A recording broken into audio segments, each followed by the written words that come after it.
오늘 우리에게 주시는 하나님의 말씀은 사무엘상 7장 5절에서 9절까지의 말씀입니다. 사무엘이 이르되 온 이스라엘은 미스바로 모이라. 내가 너희를 위하여 여호와께 기도하리라 하매 그들이 미스바에 모여 물을 길어 여호와 앞에 붓고 그날 종일 금식하고 거기에서 이르되 우리가 여호와께 범죄하였나이다 하니라. 사무엘이 미스바에서 이스라엘 자손을 다스리니라. 이스라엘 자손이 미스바에 모였다 함을 블레셋 사람들이 듣고 그들의 방백들이 이스라엘을 치러 올라온지라. 이스라엘 자손들이 듣고 블레셋 사람들을 두려워하여 이스라엘 자손이 사무엘에게 이르되 당신은 우리를 위하여 우리 하나님 여호와께 쉬지 말고 부르짖어 우리를 블레셋 사람들의 손에서 구원하시게 하소서 하니 사무엘이 전 먹는 어린 양 하나를 가져다가 온전한 번제를 여호와께 드리고 이스라엘을 위하여 여호와께 부르짖음에 여호와께서 응답하셨더라. 아멘. 아멘. 아멘. 옆에 분들과 이렇게 인사할 거예요. 올 것이 왔습니다. 이렇게 세 분씩 좀 인사해 볼게요. 시작. 예, 올 것이 왔습니다. 또 뒤에 분과도 한번 인사해 보세요. 올 것이 왔습니다. 이렇게. 네. 뭐가 왔는지 어려운 관계를 이렇게 풀어보신 적이 있으세요? 그 관계가 풀리면서 어떤 삶의 변화가 오셨던지 기억이 나시나요? 오늘 말씀의 배경은 4주 전에 사무엘상 7장에서 나눴던 말씀과 연결이 되는 말씀이에요. 법궤를 빼앗겼다가 다시 찾았고 그 속에서 이제 하나님 앞에 회개했다라고 하는 내용인데요. 3절로 4절 오늘 본문 앞에 있는 내용을 우리가 4주 전에 배웠었죠. 같이 한번 읽어볼게요. 사무엘이 이스라엘 온 족속에게 말하여 이르되 만일 너희가 전심으로 여호와께 돌아오려거든 이방 신들과 아스타롯을 너희 중에서 제거하고 너희 마음을 여호와께 향하여 그만을 섬기라. 그리하면 너희를 블레셋 사람의 손에서 건져 내시리라. 이에 이스라엘 자손이 바알들과 아스타롯을 제거하고 여호와만 섬기니라. 그 여호와만 섬기겠다라고 하는 그 마음을 오늘 회개의 자리로 이제 고백이 되어지죠. 참 독특한 상황인 거예요. 사실 가만히 읽고 보면 법궤를 전쟁터에 갖다 놓을 정도로 여호와의 힘을 갖고 싶은 이 사람들은 뒤에서 누굴 섬기고 있었던 거예요? 바알과 아스타롯을 섬기고 있었던 거죠. 그러니까 우리가 들으면 아유 참 저러면 안 되지라고 얘기하지만 바알은 돈이에요. 물질의 신이고 아스타롯은 생육 그리고 음란의 신이에요. 그러니까 내가 예배를 드리고 하나님께 기도하고 기도 부탁을 하지만 뒤로 돌아가서 내가 원하는 건 뭐예요? 돈이에요. 내가 원하는 건 뭐예요? 쾌락이에요. 그러니까 우리랑 별 그렇게 크게 차이가 나지 않아요. 사실은 어찌 보면 돈, 권세, 명예, 쾌락을 위해서 간구하고 있을지도 몰라요. 사무엘은 이런 이스라엘에게 하나님만 섬기자라고 이제 초대할 때 이들이 이제 그 믿음의 역사에 순종하는 모습을 보여주는 거죠. 그때가 왔어요. 우리 같이 읽어보죠. 관계 회복의 자리로 나아가야 합니다. 우리 6절입니다. 그들이 미스바에 모여 물을 길어 여호와 앞에 붓고 그날 종일 금식하고 거기에서 이르되 우리가 여호와께 범죄하였나이다 하니라. 사무엘이 미스바에서 이스라엘 자손을 다스리니라 그랬어요. 범죄했대요. 하나님 앞에 범죄했다고 본인들이 스스로 고백하는 범죄 내용이 뭔가? 그냥 선생님 앞에서 빨리 사과해, 잘못했다고 해, 잘못했어, 뭐 이런 건가? 도대체 우리가 범죄했습니다라고 얘기하는 그 진실, 그 내용이 뭔가? 앞에 있는 내용이겠죠. 누구를 섬겼어요? 바알과 아스타롯을. 그리고 누구를 사용해요? 여호와의 궤를. 그걸 회개하기 시작하는 거예요. 여호와의 궤를 가져다 놓으면 승리할 수 있다는 생각을 갖는 거죠. 내가 기도 부탁하고 열심히 최선을 다하면 우리 아이가 학교를 잘 들어갈 것이고 이번 아파트 문제가 해결이 될 것이며 이번 주식 문제가 해결이 될 믿음이 있는 거예요. 그리고 뒤돌아서는 뭘 즐겨요? 음란을 즐기는 거예요. 유튜브를 놓지 못하는 거예요.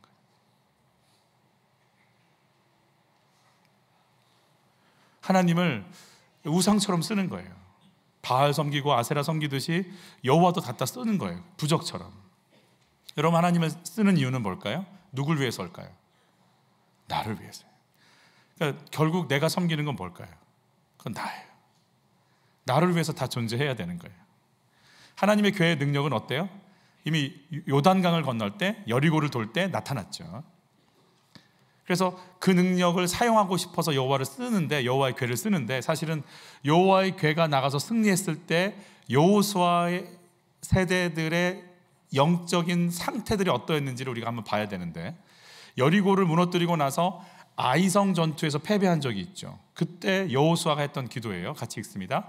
여호수아가 옷을 찢고 이스라엘 장로들과 함께 여호와의 궤 앞에서 땅에 엎드려 머리에 티끌을 뒤집어 쓰고 저물도록 있다가 이르되 슬프도소이다. 주 여호와여, 주의 크신 이름을 위하여 어떻게 하시려 하나이까 하니 여호와께서 여호수아에게 이르시되 일어나라, 어찌하여 이렇게 엎드렸느냐 하면서 이제 아이성을 칠 수 있는, 또 회개할 수 있는 하나하나 하나님께서 가르쳐 주시는 게 있어요. 옷을 찢었어요.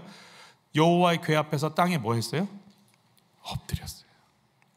여호와의 궤를 갖다 쓰는 게 아니라 여호와의 궤 앞에 뭐 했어요? 엎드렸어요. 여러분, 주님을 쓰고 싶으세요? 주님께 엎드리고 싶으세요? 어디 좋은 말씀 없어? 이렇게 그거예요? 아니면 하나님 말씀 앞에 내가 죄인이로소이다, 슬프도소이다 엎드리고 싶으세요? 그러면서 하나님의 이름을 건 이 전쟁이 어떻게 됩니까? 하나님의 이름 어떻게 됩니까? 여러분은 내 이름이 걱정이 되세요? 하나님 이름이 걱정이 되세요? 물론 내 이름이 걱정이 되는 건 당연한데, 내 이름이 걱정이 돼서 주님을 쓰고 싶은지, 이 문제가 하나님의 이름에 누가 되면 어떡하나 싶어서 통곡이 나오는 건지, 여호수아 세대가 얼마나 하나님의 이름을 사모하고 하나님의 언약을 사모하고 하나님 말씀 앞에 엎드리고 하나님의 인도를 받고 싶어 하는 그 마음은 잊어버리고 법궤의 능력만 가져다 쓰고 싶은 생각들을 이 사람들이 갖고 있는 상태인 거죠. 그 범죄, 이게 범죄라고 고백하고 있는 거예요. 내가 하나님의 언약을 가져다 쓰고 싶은 순간, 여러분, 하나님을 향한 마음을 놓치는 순간 하나님을 이용하는 자리로 우리는 가게 돼 있어요. 언약궤, 증거궤, 이렇게 법궤, 여호와의 궤로 불리는 요 하나님의 궤를 해서 하나님 뭐라고 얘기하시는지 같이 읽죠. 거기서 내가 너와 만나고 속죄소 위 곧 증거궤 위에 있는 두 그룹 사이에서 내가 이스라엘 자손을 위하여 내게 명령할 모든 일을 내게 이르리라. 속죄소, 죄를 속해 주신다. 이 언약궤 위에 있는 뚜껑 이름이 속죄소거든요. 죄를 속해 주시는 그 자리에서 만나서 얘기하겠대요. 죄를 속해 여러분 또 한번 이거 읽어볼게요. 모세가 회막에 들어가서 여호와께 말하려 할 때 증거궤 위, 속죄소 위에 두 그룹 사이에서 자기에게 말씀하시는 목소리를 들으니 용서하시는 자리에서 말씀해 주시겠대. 여러분, 용서하시는 자리는 어디예요? 우리의 죄를 대속해 주신 자리가 어디예요? 십자가예요. 물과 피를 다 흘려서 철저히 죽어가고 있는 나를 용서하신 그 자리에서 말씀하시겠대요. 내가 이렇게 더 사랑해. 내가 기꺼이 내 아들 예수도 줄 수 있어. 내가 널 위해서라면 내 아들도 내어주고 너 살릴 수 있어. 그런 상태에서 말씀하시겠대요. 내 아들 아끼지 않았는데 뭘 아껴? 아니, 내가 내 아들을 아끼지 않았는데 내가 너한테 뭘 아껴? 네가 그렇게 존귀한 존재인데 뭘 아껴? 라고 하는 관계성 속에서 말하고 싶으시대요. 여러분, 그 십자가 위에서 속죄소에서 말씀하시겠다, 이르겠다라고 하시는 주님을, 그 관계성을 갖기 원하시는 주님을 경험하시기를 축복하는 거예요. 예수님, 여러분, 관계들이 어떤 관계인지 같이 좀, 내가 내게 뭐해요? 장가들어 영원히 살겠다. 부부관계를 말씀하세요. 같이 읽죠. 너희가 악한 자라도 좋은 것으로 자식에게 줄 알거든 하물며 하늘에 계신 너희 아버지께서 구하는 자에게 좋은 것으로 주시지 않겠느냐? 아버지께서 세상에 악한 자도 좋은 것 주. 하물며. 저는 예수님이 이 말을 하실 때 빨리 말씀 안 하셨을 거예요. 막 이렇게 가슴이 막 꽉 차서, 얘들아, 하물며, 얘들아, 세상 사람도 자식한테는 좋은 것 주. 너희 하늘 아버지가 세상 아버지들보다 못한다고 생각하는 거야? 그분 좋은 것 주셔. 우리 또 한번 읽어보죠. 이제부터는 너희를 종이라 하지 아니하리니 종은 주인이 하는 것을 알지 못함이라. 너희를 친구라였노니 내가 내 아버지께 들은 것을 다 너에게 알게 하였습니다. 엄마 아빠한테 말 못하는 거 누구한테 얘기해요? 친구한테. 나한테 얘기해. 나는 너희한테 얘기할게. 하나님은 그 관계로 우리와 만나고 싶으세요. 여러분, 하나님과의 관계가 어떠세요? 그래서 사단이 하는 것은 우리 관계를 깨는 것이, 하나님과 우리와의 관계를 깨는 게 제일 중요하거든요. 내가 누군지를 망각해버리게 만드는 거예요. 사랑의 관계가 아니라, 신뢰의 관계, 섬김의 관계가 아니라 이용의 관계로 만나는 거예요. 여러분, 부부 관계가 어떠세요, 여러분들? 이용의 관계. 당신 얼마 벌어? 이렇게 이런 거예요. 사망보험금 얼마 들었어? 이렇게. 여러분, 우리 관계가 어떤 관계예요, 도대체? 사단은 얘야, 이제 하나님의 말씀 듣고 사는 거 아니고 네가 원하는 대로 살면 되는 거야. 스스로 선악과 따먹고 하나님처럼 그 자리에 올라가면 돼. 이러고 이제 자꾸 하나님과의 관계를 깨는 자리로 우리 이끌어가는 거죠. 너 하나님 없이 살 수 있어. 너 얼굴 예쁘지? 하나님 없이 살 수 있어. 너 키 크지? 너 돈 벌지? 너 그 대학 나왔지? 하나님 없이 살 수 있어. 그러니까 젊은 애들이 안 나오는 거예요. 그거 없이도, 하나님 없이도 살 수 있다라는 믿음을 갖게 되는 거예요. 내가 이 정도 스펙이 있는데, 내가 이 정도로 받고 있는데, 내가 이 정도로 인기가 있는데 하나님이 필요할까요? 사단이 욥을 시험할 때도 그래요. 같이 읽죠. 이제 주의 손을 펴서 그의 모든 소유물을 치소서. 그리하시면 틀림없이 주를 향하여 욕하지 않겠나이까? 물질을 건드리면 하나님과의 관계 틀어질 겁니다. 그러니까 사단이 원하는 것, 우리가 물질의 것에 공격을 당할 때 사단이 원하는 한 가지가 있다면 하나님과의 관계가 깨지는 거예요. 그러니까 여기 사단을 이겨버리는 방법은 뭐가 있을까요? 나는 돈이 없어도 누구를 의지하리라. 하나님 의지하겠습니다. 그러는 순간에 떠나가요. 7분이 아멘 하신 것 같아요. 같이 읽죠. 이제 주의 손을 펴서 그의 뼈와 살을 치소서. 그리하시면 틀림없이 주를 향하여 욕하지 않겠나이까? 건강을 쳐요. 내가 기도했는데 이렇게 건강이 안 좋아졌어. 그래서 하나님을 욕하고 하나님과의 관계가 불평의 관계가 되게끔 만드는 게 사단의 전략이에요. 여러분, 이때 어떻게 하면 돼요? 내가 아플지라도 난 누구를 찬양하리라. 하나님, 그러면 병이 어떻게 되어버릴 것 같아요? 아멘? 그 은혜를 누리시길 축복하는 거예요. 사단이 원하는 건 욥과 하나님과의 내적 관계가 깨어지는 걸 원하는 거예요. 여러분, 그래서 우리가 이렇게 찬양하고 기도하지만 하나님 의식하지 않고 하나님과의 관계가 깨진 상태에서 설교할 수 있어요. 찬양할 수 있어요. 봉사할 수 있어요. 사단이 원하는 거예요. 나중에 내가 어떻게 헌신했는지 알아? 그리고 나를 막 얘기할 거예요. 내가 교회를 세웠고 이럴 거야 아마. 호세아 선지자가 사단의 꾀임에 넘어간 사람들의 영적 상태를 이렇게 표현하고 있어요. 같이 읽죠. 나는 그들에게 구원을 베풀기를 간절히 바라건만 그들은 나를 거슬려 항상 거짓말만 일삼는다. 그들은 진심으로 나에게 부르짖지 아니하고 다만 침대에 엎드려 슬피 울며 탄식할 차. 침대에 엎드렸다는 상태는 어떤 상태 같아요? 요한계시록에 침상에 던진다라는 표현 쓰거든요. 어떨 때 침상에 던져지고 침상에 있는 것 같아요, 여러분? 아픈 상태, 일어날 힘도 없는 상태예요. 같이 읽죠. 곡식과 새 포도주를 달라고 내게 빌면서도 도리어 나를 거역하는 일들만 저지르고 있다. 곡식과 새 포도주라는 건 뭘 원하는 걸까요? 물질이에요. 물질 주세요. 물질 주세요. 돈 주세요를 얘기하는데, 그런데 하나님은 그게 찾는데 사실은 내 마음은 누구를 거역하고 싶어요? 하나님 원하는 거 하고 싶지 않은. 그러니까 하나님을 철저히 뭐해서 쓰는 거예요, 지금. 쓰려고 하는 거에 단계에 있는 거죠. 그러나 하나님은요, 이렇게 해서라도 뭘 시키시냐면 기도 훈련을 시키세요. 우리가 막 하나님 사랑하고 그런 수준도 안 되지만 문제라는 걸 던져서 힘드니까 와서 기도하고 힘드니까 와서 부르짖게 만들어서 하나님이라는 분하고 기도라는 걸 해야 되는 거구나, 부르짖어야 되는 거구나, 하다 보니 뭐가 좀 좋은데 이러면서 기도라는 훈련을 시키시는데, 그 장면이 15절이에요. 같이 읽죠. 내가 그들의 두 팔을 훈련시켜서 강하게 키워 주었더니 이제는 그 팔로 도리어 나를 거슬려 악을 꾸미며 나를 해칠 궁리나 한다. 하나님이 하나님과 교제할 수 있는 힘을, 막 기도할 수 있는 힘을, 예배드릴 수 있는 힘을 어떻게든 막 불어넣어 줬는데, 그러나 그 힘 갖고 다른 일을 하는 거예요. 16절, 그들은 돌이켜서 엉뚱하게 돌이킬 뿐 지극히 높으신 자에게로 돌이키지 아니하니 마치 잘못 쏘아 관역에서 빗나간 화살과도 같도다. 이게 성경에서 말하는 죄라고 하는, 하마르티아라고 하는, 벗어났다, 관역에서 벗어났다라고 하는 얘기예요. 내 삶의 목적, 내 삶의 결과, 내가 가야 할 그곳이 하나님이어야 되는데 하나님이 아니라 다른 것이 되기 시작하는 거예요. 내 명예인 거예요. 여러분, 내 명예를 위해서 교회 사역하면 분란이 일어날까요? 분란이 일어날까요?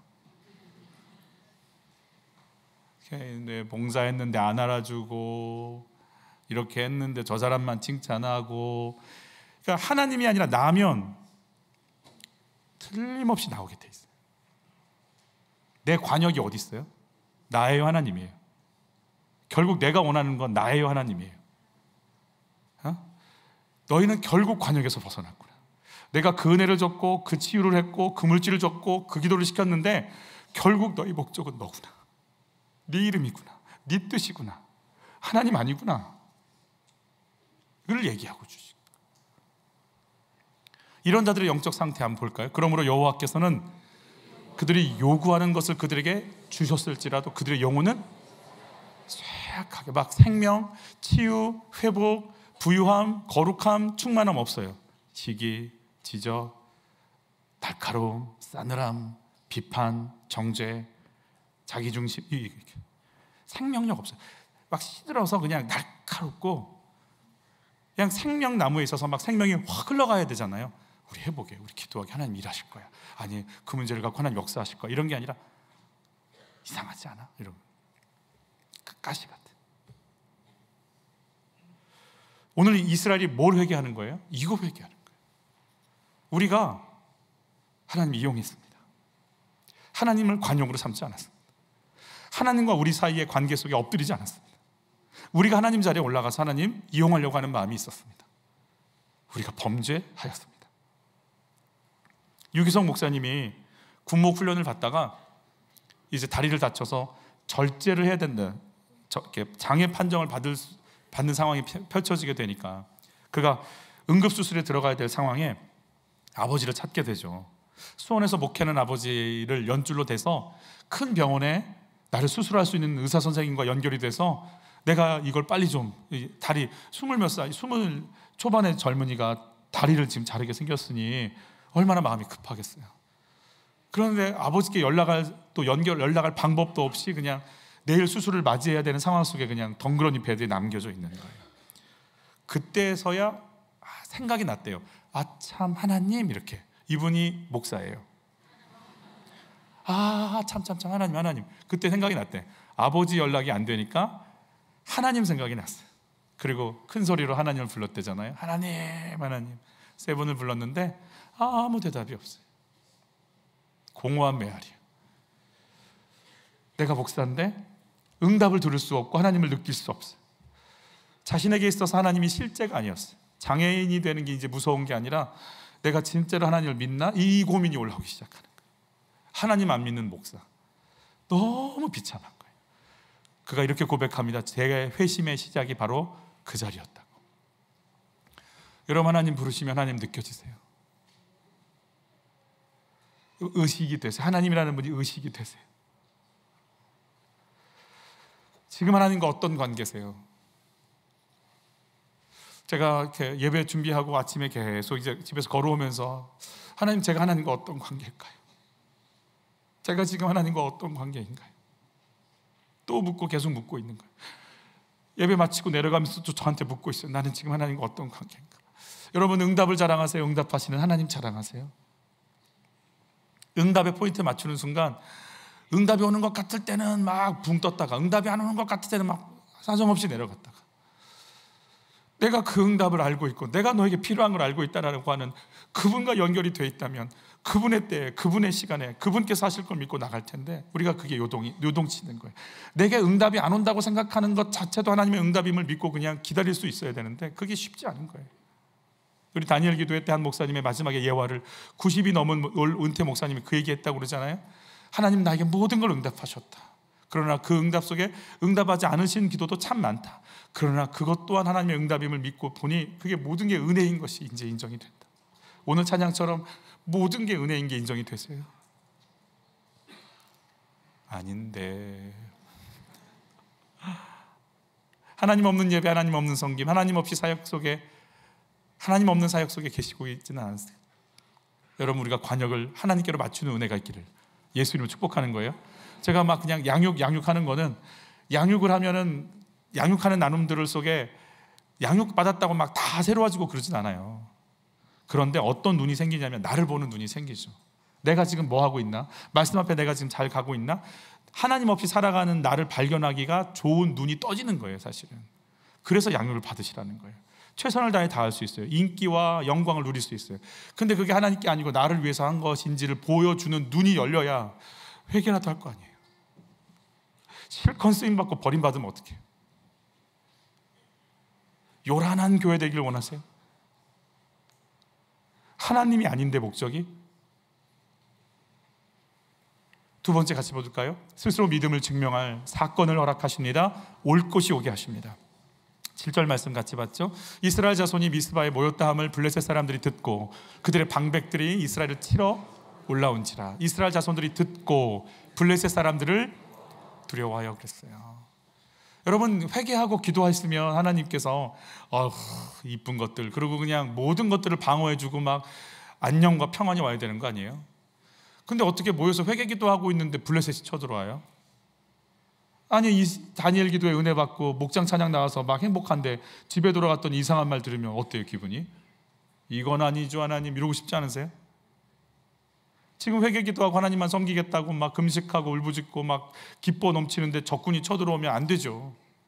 막아주시든지 블레셋이 알아서 막 사라지든지 해야지. 왜 이런 일이 벌어지는 걸까? 여러분, 하나님은요, 우리에게 하나님의 믿음을 넣어주시고 그 믿음이 삶 속에서 어떻게 진행하는지 증명할 사건을 주세요. 6월절의 은혜를 경험한 이스라엘 백성들이 나간 곳이 어디예요? 홍해 앞에거든요. 앞에는 홍해, 뒤에는 애굽군대. 근데 여러분, 그때 그들의 눈에 보이는 건 홍해와 애굽군대뿐만이 아니라 다른 게 보이는 게 더 있었는데 어떤 게 보이는지 한번 읽어볼게요. 출애굽기 14장이 홍해 사건이거든요. 13장이에요. 이거 같이 읽습니다. 모세가 요셉의 유고를 가졌으니 이는 요셉이 이스라엘 자손으로 단단히 맹세하게 하여 이르기를 하나님이 반드시 너희를 찾아오시리니 너희는 내 유고를 여기서 가지고 나가라 하였습니다. 그러니까 요셉은 자기 유고를 가나안 땅에 묻지 않습니다. 자기 아버지 야곱까지 묻고 자기는 애굽에 묻은 다음에 하나님이 우리 민족에게 여기서 나가서 가나안 땅을 가게 하시는 그날이 올 거야. 언젠진 몰라. 그래, 그때 내 관 들고 나가. 그러니까 이스라엘 백성들이 출애굽할 때 법궤처럼 들고 나간 게 뭐였을까요? 요셉의 관이에요. 애굽식으로 매장했을 겁니다. 그러니까 막 애굽 파라오처럼 막 이렇게 이거 하고 있었어요. 막 금칠하고 이제 그거 들고 가는 거예요. 여러분, 이게 400년 전에 했던 말이에요. 유언이에요. 하나님이 찾아오신다. 그때 나갈 거다. 여러분, 조선왕조가 500년이에요. 430년 동안 애굽에서 노예로 있었어요. 400년 동안. 잊혀지고 다 사라질 언약 아니에요? 여러분 갑자기 띵동, 누구세요? 저 세종 때 이 땅이 누구 땅이라고 해갖고요. 이러고 오시면 뭐라고 하시겠어요? 뭐라는 거야? 이러지 않겠어요? 아니, 400년이 지나도 변함없이 그럼 하나님이 찾아오셨네? 우리한테. 그리고 애굽이 최강대국, 애굽이 무릎 꿇고 자기들 토해놨잖아요. 그 증거를 보고 있잖아요. 언약이 이루어지는 걸 지금 보고 있단 말이에요. 그들의 눈앞에 또 있는 게 뭔지 아세요? 13장 또 볼게요. 낮에는 구름기둥, 밤에는 불기둥이 백성 앞에서 떠나지 아니했어요. 광야 생활 마칠 때까지 떠나지 않습니다. 그러면 지금도 불기둥이 있든지 구름기둥이 있다라는 얘기예요. 하나님의 언약으로 나에게 찾아오셨고 지금도 그 증거로 기둥들이 서 있는 걸 보는데 뭐가 보여요? 홍해가 보이는 거예요. 하나님의 인도와 언약이 보이지만 내 앞에는 홍해와 군대가 보이는 거예요. 그때 내가 이때 왜 그냥 안 오게도 아예 막아서 아예 못 오게 하시든지. 근데 왜 이런 상황까지 가게 만드실까? 내가 너희를 어떻게 인도하는지 보여줄게라고 하신 하나님의 간섭이거든요. 근데 우리가 이걸 감당이 안 되는 거예요. 그냥 당장 나한테는 좋은 일만 일어나야 돼. 나한테는 안녕과 평안만 와야 되고 나는 좋은 소리만 들어야 되며 나한테는 정말 좋은 일만 일어나야 돼. 그게 하나님의 복받는 인생이니까 라고 하는 그들의 생각이 있으니까 조금이라도 안 좋은 게 오기만 하면 하나님, 내가 원하는 하나님이 아닌 거예요. 그래서 이들의 반응이 뭐예요? 같이 읽죠. 그들이 또 모세에게 이르되 애굽에 매장지가 없어서 당신이 우리를 이끌어내어 이 광야에서 죽게 하느냐? 어찌하여 당신이 우리를 애굽에서 이끌어내어 우리에게 이같지 않으냐? 우리가 애굽에서 당신에게 이른 말이 이것이 아니냐? 이르기를 우리를 내버려 두라. 우리가 애굽 사람을 섬길 것이라 하지 아니하더냐? 애굽 사람을 섬기는 것이 광야에서 죽는 것보다 낫겠노라. 여기서 있으려면 차라리 그냥 죽여라. 우리를 막 죽여, 나를 죽여, 나를 죽여 이러는 거죠. 그러니까 참 새 가족이 와서 양육을 받으면서 하나님의 담대한 신앙으로 갈 때까지 이 소리를 우리가 들어가면서 양육을 하셔야 돼요. 기도합시다. 다음 주에 기도해도 안 되던데 뭘. 이 소리를 들을 각오를 하고 양육하시는 거예요. 좋은 소리 들으면서 양육할 수 없어요. 그 소리 죽여, 아주 죽여 막 이러고. 옆에 분들과 이렇게 인사할 거예요. 죽지 마. 시작.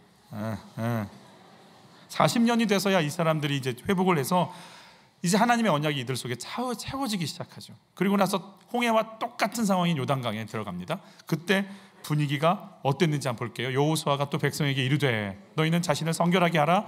여호와께서 내일 너희 가운데서 기이한 일을 행하시리라는 언약을 주죠. 지금 말씀을 주죠. 그러면서 어떤 일이 벌어져요? 여호수아가 또 제사장들에게 말하여 이르되 언약궤를 메고 백성의 앞서 건너라 하매 곧 언약궤를 메고 백성의 앞에 나아가니라 하면서 말한 그대로 여기서 물이 얼마나 깊은지 아십니까? 이거를 뭐라고 하시는 거 이러지 않아요. 그냥 가버려요. 홍해가 아니고 물이 요단강이 아니고 언약 속에서 내가 할 길이 있다라고 생각하는 거예요. 여러분 성령께서 오셔서 여러분에게 내가 살 길은 말씀이다라고 하는 걸 가르쳐 주시기를 축복합니다. 성령께서 정말 강력하게 이걸 부어주시길 축복합니다. 그래서 얘야 너 말씀으로 사는 인생이고 결국 말씀으로 이렇게 됐습니까? 그럼 말씀대로 다 이루어지는 그럼 말씀대로 이루어지는 거지. 그럼 죽어도 부활하는 거지.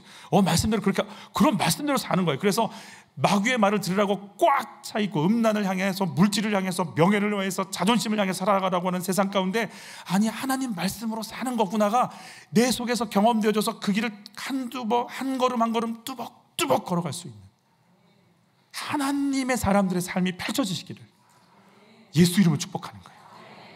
그렇구나. 말씀이 이루어지는구나. 이걸 자꾸 보면서 그러니까 나도 말씀대로 가야겠구나. 이해가 되고 IQ 200도 안 되는 내 머리로 판단하지 않겠습니다. 내가 주의 말씀 앞에 엎드리겠습니다. 내가 그 말씀을 따라가겠습니다. 그 수준으로 바뀌어버렸어요, 이 사람들. 그렇지 않으면 사명 감당할 수 없어요. 우리는 기도할 때 막 우리 교회가 이런 사역을 우리가 이런 삶을 이렇게 그렇지만 우리는요 사역 감당하기 전에 시기 질투 때문에 죽을 거고 원망 불평 때문에 죽을 거고 두려움 때문에 죽어버릴 거예요. 전쟁터에 나가지도 않고 훈련받다가 다 죽을 겁니다. 하나님의 백성 다 죽었습니다. 갈렙과 여호수아 빼놓고. 그래서 양육을 통해 나를 비추고 내가 지금 내 상태가 어떤지를 말씀 앞에 비출 수 있는 그 하나님의 주시는 엔진이 장착이 되어야 이거 내가 잘못하고 있네. 내가 이거 실수하고 있는데 이거 체크하면서 이 길을 가야 될 거 아니겠어요. 그냥 정신없이 당하고 이리 당하고 저리 당하고 그러다 막 그냥 교회나 가 이러고 끝날 거예요. 아브라함이 100세에 이삭을 받죠. 어떤 일이 벌어졌는데 같이 봤죠. 언약궤를 나르던 제사장들이 강가에 도착하여 강물에 발을 내딛었습니다. 바로 그 순간 강물의 흐름이 그치고 강물은 멀리 떨어진 아담이라는 곳까지 둑처럼 쌓였습니다. 그냥 투명 유리가 있었을까요? 마치 투명 유리가 있었던 것처럼 쌓여갔다는 거예요. 홍해와 동일하게. 홍해도 벽이 돼서 마른 땅을 지나갔는데 여기도 동일하게 마른 땅 지나갔다고 고백되어져 있거든요. 여러분 아브라함이 100세 이삭 받죠. 우리는 100세 이삭 받았으면 할렐루야 그리고 이제 행복하게 잘 살았더라 이러고 끝나면 되는 건데 하나님이요 네가 진짜 응답을 받았느냐? 응답 받았습니다. 이삭 받았습니다. 할렐루야다. 근데 응답이냐 응답을 주는 나냐를 하나님 묻고 계신 거예요. 너 이삭 바쳐라. 같이 한번 읽어. 그래 바치는 순간 뭐라고 하죠? 사자가 이르되 그 아이에게 내 손을 대지 말라. 세 번째 줄부터 읽죠. 내 독자까지도 내게 아끼지 아니하였으니 내가 이제야 내가 하나님을 경외하는 줄을 아노라. 이제야 경외하는 줄 안다. 그럼 모르셨나? 아시죠? 왜 모르세요? 근데 하나님이요 너도 나도 확증하자. 이 사건, 이 문제를 가지고 내가 하나님의 사람인지 아닌지 이 사건 가지고 확증하자. 네 남편 주식 문제로 네가 어떻게 반응하는지 내가 너 보겠다. 네 아내의 요 무너짐의 사건 문제로 네 믿음이 어떤지 내가 보고 싶다. 네 아이의 일탈 문제로 네가 정말 믿음의 사람인지 드러내보자. 올 것이 왔다. 생각 속에 머물렀던 그 믿음, 사건 앞에 드러낼 그때가 왔다. 그러면서 주님이 무슨 언약 주셔요?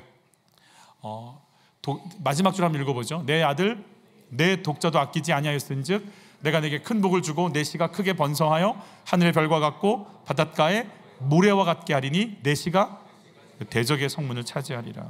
예수 주겠다는 얘기 하시는 거예요. 그 믿음을 통해 예수의 생명을 내게 너에게 주겠다라는 거죠. 여러분, 블레셋이 쳐들어오는 사건은 망하는 사건이 아닙니다. 이스라엘이 믿음으로 스스로 입증하고 서나가는 증거를 보여주셔서 그 다음 단계로 나가게 하시는 하나님의 인도하심이고 초대인 것을 기억하시기를 바랍니다. 여러분, 이제 무슨 얘기가 올 것이 왔네. 아멘. 올 것이 왔네. 올 것이 올 거예요. 표정이 나 아닌데, 그런 거 오면 안 되는데, 그런 표정이에요. 아주 쉽게 끝날 거예요. 이건 빨리 아멘 하세요. 하나님이 다른 것도 아니고 뭐만 봐요? 내 믿음만 봐요. 내 상태만 봐요. 다른 거 안 보세요. 그래서 내 믿음이 네가 머리로 알고 있니? 팔과 다리로 믿고 있니? 네 온 삶으로 믿고 있니? 너랑 나랑 한번 확증해보자. 너도 알고 나도 알자. 온 세상이 알아보자. 드러내실 하나님의 간섭이 있으세요. 블레셋의 공격 앞에서 오늘 본문이죠. 이스라엘이 뭐라고 하는지 같이 읽습니다. 이스라엘 자손이 사무엘에게 이르되 당신은 우리를 위하여 우리 하나님 여호와께 쉬지 말고 부르짖어 우리를 블레셋 사람의 손에서 구원하시게 하소서 하니, 구원하게 해달라고 하나님 앞에 부르짖겠다. 하나님 찾는 것으로, 엎드리는 것으로 이제 선택하는 거예요. 뿔뿔이 흩어지고 원망이 아니고 하나님께로 들어. 여러분, 문제 앞에서 하나님께로 훅 들어가시길 축복합니다. 아멘. 다시 한번 문제 앞에서 하나님 앞에 그냥 오히려 그냥 정면 승부를 거시기를 축복합니다. 내가 하나님께로 들어가 버리겠다. 어떤 일들이 벌어졌는지 같이 읽습니다. 사무엘이 번제를 드릴 때에 블레셋 사람이 이스라엘과 싸우려고 가까이 오매 그날에 여호와께서 블레셋 사람에게 큰 우레를 발하여 그들을 어지럽게 하시니 그들이 이스라엘 앞에서 패한지. 이스라엘이 싸운 것도 아니고요, 우레가 쳐서 이스라엘이 이겨버리게 만드세요. 또 읽어보죠. 이스라엘 사람들이 미스바에 나가서 블레셋 사람들을 추격하여 벳갈 아래에 이르기까지 쳤더라 하면서 하나님께서 하나님을 이용하는 자리가 아니라 하나님께 엎드리는 자리를 가는 순간부터 하나님 일하시기 시작하세요. 어떻게 일하는지 보여줄게. 너희 힘으로 싸우는 거 아니고 오늘 찬양처럼 전쟁은 여호와께 속했으니 이 전쟁 내가 할 테니까 라고 하나님께 나가면 하나님이 일하시고 우리는 엎드리는 거예요. 우리를 통로로 쓰시겠다고 하셨으니 쓰실 수 있도록 언약 붙잡고 견디시기를 예수님을 축복합니다. 이 사건을 이렇게 표현합니다. 같이 읽습니다. 이에 블레셋 사람들이 굴복하여 다시는 이스라엘 지역 안에 들어오지 못하였으며 여호와의 손이 사무엘이 사는 날 동안에 블레셋 사람을 막으심에 블레셋 사람들이 이스라엘에게서 빼앗았던 성읍이 에그론부터 가드까지 이스라엘에게 회복되니 이스라엘의 그 사방 지역을 블레셋 사람들의 손에서 도로 찾았고 그랬어요. 그러니까 내가 회개하는 것이 승리예요. 그래서 여러분, 죄에 대한 설교하고 회개하자고 얘기하는 거가 그렇게 듣기 힘든 이유는 그걸 받아들이고 회개해버리면 승리하니까. 뭘 회개를 해야 다 그렇게 사는 거야, 좀 이러지 마. 내가 하나님께 내가 범죄하였나이다를 고백하고 엎드리는 순간 승리가 오니까 사단이 하나만 막으면 돼요. 회개하지 마.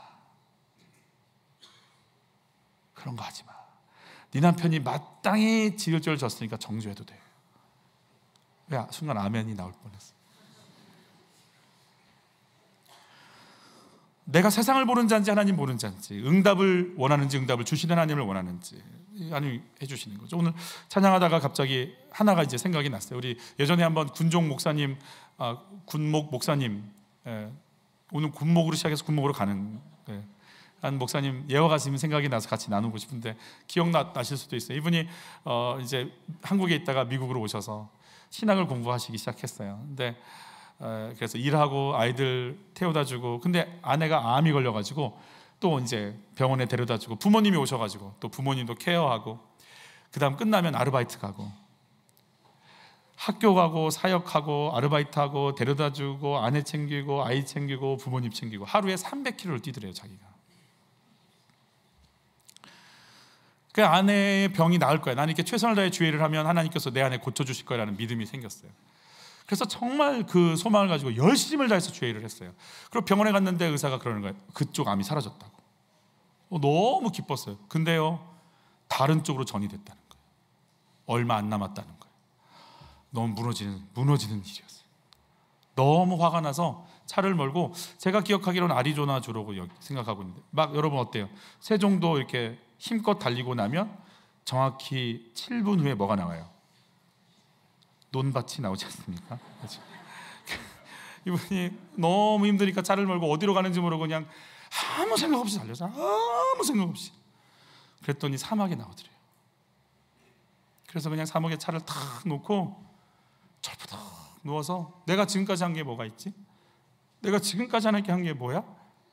그건 막 낙심이 되는데, 사막에 보니까 이렇게 튀어나온 이렇게 뭐 돌 무더기들이죠. 산처럼 보이는데, 자기가 이랜드에서 근무할 때 성지순례 팀이었대요. 그래서 자기는 이스라엘의 골목골목까지 자는데요. 근데 항상 성지순례 인도할 때 느보산, 모세가 죽었던 그 느보산, 사라졌던 그 느보산을 보면서, 느보산에서 보면 여리고가 보일 정도로 맑은 날은 이 가나안 땅과 가깝대요. 여러분, 120년 동안 하나님에게 순종하며 걸어와서 지금 내가 가야 할 그 땅을 보고 있는데 뭔 못 들어가. 자기는 그 모세의 마음이 이해가 안 됐대요. 너무 힘들겠다. 어떻게 모든 삶을 다 했는데 코앞에 두고 넌 못 들어가. 자기도 참 그게 힘들었대요. 그런데 그 아리조나 이렇게 뛰어나온 그걸 보면서 그게 꼭 느보산 같이 보이더라는 거예요. 그때가 생각이 났대요. 그리고 이렇게 쳐다보고 있는데 하나님이 그런 마음 주시더래요. 얘야, 모세는 더 좋은 것 가길 원했어. 가나안 땅이 아니라 내 품에 오기를 원했어. 그 순간 생각이 바뀌었어. 그래, 모세가 진짜 원했던 건 내 눈에 보여지는 가나안 땅이 아니라 사명 다 마치고 어서 와, 수고했어. 모세야, 힘들었지, 아팠지, 네 할 일 다 했어. 그리고 그분 앞에 서는 걸 모세는 원했을 거다. 그 순간 내가 정말 원하는 게 뭘까? 저도 여러분께 한번 묻고 싶어요. 정말 우리가 원하는 게 뭘까요? 김영길 총장님의 딸이 이제 일찍 돌아가시잖아요. 그때 김영길 총장님이 모아놓고 위로를 하니까 위로가 안 되니까 뭐라고 했다 그래요? 난 잘 모르겠어. 난 이해도 안 가고 이해 받고 싶지도 않고 이해하고 싶지도 않아. 그런데 한 가지는 기억해. 하나님이 내 아버지신 거, 그분이 예수님을 죽여서 나를 구원하신 거, 그리고 날 자녀 삼으신 건 변함이 없어. 그리고 제자들에게 그 장례식을 통해서 했던 말이 있다고 그러죠. 기억해. 너희들도 기도 응답이 없고 내 기도는 안 들어지는 것 같고 하나님이 안 계신 것 같은 이 상황에서 한 가지를 기억해. 너희가 하나님의 아들인 것과 하나님이 변함없이 나를 사랑하고 있다는 것. 그리고 그가 마지막 날 이런 말을 유언을 하고, 본인도 곧 얼마 있다 떠나셨다고 하죠. 오늘 이게 마지막 날일 거야. 나는 끝이 아니야. 이제 하늘나라에서의 삶이 다시 시작할 거야. 우리 사명 잘 감당하고 그날에서 만나자. 제가 그 예화를 들으면서, 그래, 진짜 내가 원하는, 정말 내가 원하는 게 뭘까? 내가 원하는 게 이 땅인가 하늘나라인가? 내가 진짜 원하는 게 사람인가 하나님인가? 내가 정말 마지막에 내 관역을 맞출 분이 누군가? 정말 내가 내 인생 다 마치고 하나님 저 왔어요. 김 목사 어서 와.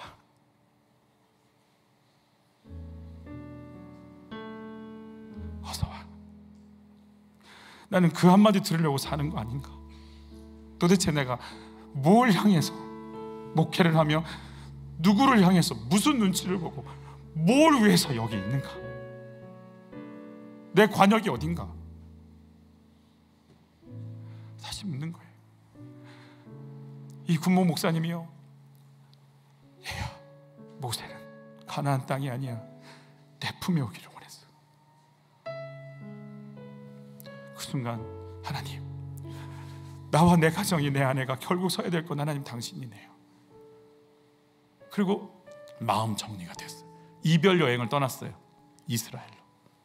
근데 마침 이스라엘에 선교팀들이 와서 피스 행진을 하고 있던, 평화 행진을 하고 있던 때 자기를 만나서 자기가 안내를 해줬대요. 골목골목을 아니까. 다 마치고 나서 선교사님, 목사님들이 모여서 감사하다, 고맙다. 근데 당신 아내 얼굴이 좀 이상하다. 이러이러한 상황이 있습니다. 우리 기도해도 되냐? 기도해도 돼. 자기는 한 3분 기도해 주는 줄 알았대요. 그 선교사님들이 다 달라붙어 30분 동안 땀을 뻘뻘 흘리며 기도하더래요. 누가 그러더래요. 이렇게 기도했는데 안 나오면 안 되지, 이러고. 그걸 귀담아 듣지 않았어요. 그리고 다시 미국에 돌아와서 진찰을 받으러 다시 갔어요. 몇 개월 안 남았으니까. 의사가 묻는 거예요. 어디 다녀오셨어요? 가족여행 다녀왔어요. 뭐 드셨어요? 그냥 뭐 맛있게 먹었어요. 약은 처방받지, 그런 거 없었어요. 근데 왜 암덩어리가 안 보이죠? 저 어디를 가셨길래? 몇 주 전까지 있던 암덩어리가 왜 안 보이죠? 그리고 나서 그 간증을 하시는데 그분이 이런 말을 해요. 간증을 하는데 그 전날 한국에 와서 간증을 하는데 전화가 왔다는 거예요. 자기 동생이 있는데, 너무 똑똑한 동생인데 스트레스를 받아서 정신병원에 입원이 됐어요. 자기 온 가족은 미국에 있고 얘는 한국에 있고, 만나려고 비행기 타고 오면 의사가 외박을 안 시켜줘요. 얘 소망이 형하고 같이 나가서 짜장면 먹으면 안 되냐. 의사가 한다니까 아니 안 되잖아. 그리고 그냥 거기서 돌아보내. 그리고 혼자 미국으로 돌아오는 비행기 안에서 막 너무 괴로웠다는 거예요. 근데 그날 의사가 연락이 온 거예요. 당신 동생이 다 나았으니까 데려가라. 그리고 그분은 그때 이제 아프간 파병을 갈 때였는데, 저는 이 군인들과 함께 갑니다. 그들이 그 속에서 하나님 경외하고 하나님 인도를 받지 않으면 안 되니까 나도 그 사명 감당하러 갑니다. 그러고 군복을 입고 이제 다시 떠나는 모습을 보여줬어요. 여러분, 나의 소망이, 나이가 원하고 내가 정말 소망하고 소망하는 게 뭔가? 응답인가? 응답을 주시는 하나님인가? 결국 내 소망, 내 관역은 결국 어디 있어야 돼? 내 인생 마치는 날 난 누구 만날 건가? 우리가 다 끝난 것 같아요. 그러나 우리 부활하실 그 예수님 만나러 하나님 앞에 나가는 것이 우리의 마지막이 되시는 은혜를, 영광을 여러분 기억하시기를 축복합니다. 2024년을 정리하고 2024년을 맞이하려고 준비하는 과정 속에 이런저런 일들이 올 것이 저에게도 오고 있습니다. 또 교회에도 올 것이 하나하나 스물스물 오고 있습니다. 저는 저다름대로 이거 정리해 나가야 되는 시간들을 가지고 있는데, 고민하고 왜라는 질문을 던지고 있지만, 제가 부활하신 예수님 만난다라는 생각을 하는 순간에 그게 알게 모르게 정리가 되더라고요. 사랑하리라, 이 문제 가지고 엎드리리라, 이 문제 가지고 하나님 앞에 말씀 붙잡고 인도를 받으리라. 그래서 주님 만나면 이 문제는 이랬고요, 이 문제는 이랬고요, 이게 아니고 기도하다 왔어요. 말씀 붙잡다 왔어요. 하나님 인도함 받다가 왔어요. 나 그 얘기하고 하나님 앞에 내 인생 마지막 내어놓으리라. 토마스 선교사는 목이 잘립니다. 그가 한 일은 아무것도 없습니다. 품에 있었던 성경책 몇 권을 던진 것뿐입니다. 12살짜리 아이 최칠량이라는 아이가 붙잡고 이거를 한 아저씨한테 주죠. 그 아저씨가 종이가 있으니까, 종이가 귀한 시절이라 온 집안을 도배하죠, 성경책으로. 그리고 누워있는데 그냥 말씀이 보이는 거예요. 그래서 그 교회가 평양 장대현 교회가 되는 시초가 되고, 평양 대부흥운동을 일으키고, 동방의 예루살렘이라고 하는 하나님의 성령의 바람이 아무것도 하지 않은 허망한, 어떻게 이렇게 아무것도 하지 않고 죽을 수 있나 싶은 그 한 사람을 통해 일어났다고 그래요. 내가 뭔가를 대단한 걸 하려고 하는 생각들을 멈추시기를 축복합니다. 내가 그 과정 속에 이만큼 감당하라고 하시면 제가 이만큼 감당하겠습니다. 대단한 엄청난 결과물을 다 보지 않아도 좋습니다. 하나님 나에게 주신 게 이만큼, 나 이만큼 잘 달려가겠습니다. 그리고 데려가셔도 상관없습니다. 하나님 내 몸을 받으시고 내 시간을 받으소서. 한빛 공동체가 한국교회를 변화시킬 수 있을까요? 모르죠. 나나 변화되는 게 힘든데, 그러나 그냥 우리에게 주신 다음 세대, 우리에게 주신 양육의 사명, 그 한 사람 붙잡고 그냥 오늘 이 길을 달려가시기를 축복합니다. 하나님이 어떻게 우리를 통해 일하실지 모릅니다. 여러분, 올 것이 왔습니다. 바알과 아스타롯을 거부하고 하나님을 붙잡을 그 믿음을 드러낼 때가 왔습니다. 올 것이 왔습니다. 하나님 이용하는 거 내려놓고 내 뜻대로 안 돼도 엎드리고 하나님의 뜻을 기다리는 하나님의 사람의 삶의 자리를 찾을 때가 왔습니다. 여러분, 올 것이 왔습니다. 내가 지금까지 뭘 원했는지, 하나님인지 세상인지, 이 땅인지 하늘나라인지, 내가 뭘 원하고 관역을 맞추며 살았는지 드러나게 될 때가 왔습니다. 오늘 이때 이 사건, 이 문제 속에 정확하게 주여 내 믿음이 당신 향하게 하옵소서의 고백들로 우리를 채우시는 주님 경험하시기를 바랍니다. 원망과 불평으로 문제를 보십니까? 올 것이 왔다는 마음으로 하나님 말씀에 귀를 기울이십니까? 나에게 주신 문제와 사건 속에 주님 어떻게 지금 말씀하고 계십니까? 내가 원하는 것은 안녕과 평안함입니까? 하나님의 통치를 이루는 것을 원하십니까? 우리 찬양하시면서 하나님께 신앙 고백하시겠습니다.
주의 능력을 경험하려면 내가 무능력자가 되어야 됩니다. 하나님의 지혜가 나의 지혜가 되려면 나는 무식한 자가 무지한 자가 되어야 합니다. 하나님, 제가 무지하고 내 몸에 선한 아이 하나 바꿀 수 없는 인생이고 내 마음 하나도 이끌 수 없는 인생이 맞습니다. 나는 무지하고 무능하며 어리석고 지혜 없으며 연약하고 오만하며 교만하고 이기적이며 나의 범죄를 고백하오니 그래서 당신을 이용해서 나의 것 하나하나를 채우려고 했던 시도를 멈추겠어. 내가 주의 말씀 앞에 엎드리는 인생으로 살게 하여 주시옵소서. 매일 주시는 큐티 말씀이 살아서 나를 압도하고 내 길에 생명이 되고 능력이 되게 하여 주시옵소서. 주여, 나를 불쌍히 여겨 주시옵소서. 주여, 당신을 이용하는 자리에서 엎드리는 자리로 나가게 하여 주옵소서. 우리 주여 한번 외치고 기도로 나갑니다. 주여, 그러는 아버지,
하나님 잘 무너지게 해주세요. 끝까지 무너지지 않으려고 버티고 버티지 말게 하시고, 내가 지혜 없음을 인정하게 하시고, 내가 무능함을 인정하게 하시고, 내가 어리석음을 인정하게 하시고, 내가 믿음 없음을 인정하게 해주셔서 말씀이 없는 나를 불쌍히 여겨달라고 말씀을 주시라고 엎드릴 수 있도록 우리를 도와주세요. 여호와의 손이 블레셋을 이스라엘 앞에서 패하게 하셨다 하신 그 언약이 이루어질 때까지 우리 엎드려 주님만 바라볼 수 있는 힘을 얻게 도와주세요. 귀한 예물을 드립니다. 받아주시되 이 물질을 주신 하나님 앞에 하나님 주인, 물질의 주인이신 주님을 존귀히 여기며 물질로 이끌림 받지 않고 주님께 이끌림 받을 수 있는 믿음을 우리에게 주시고, 물질을 공급하시는 하나님의 역사들을 마음껏 누릴 수 있도록 도와주시옵소서.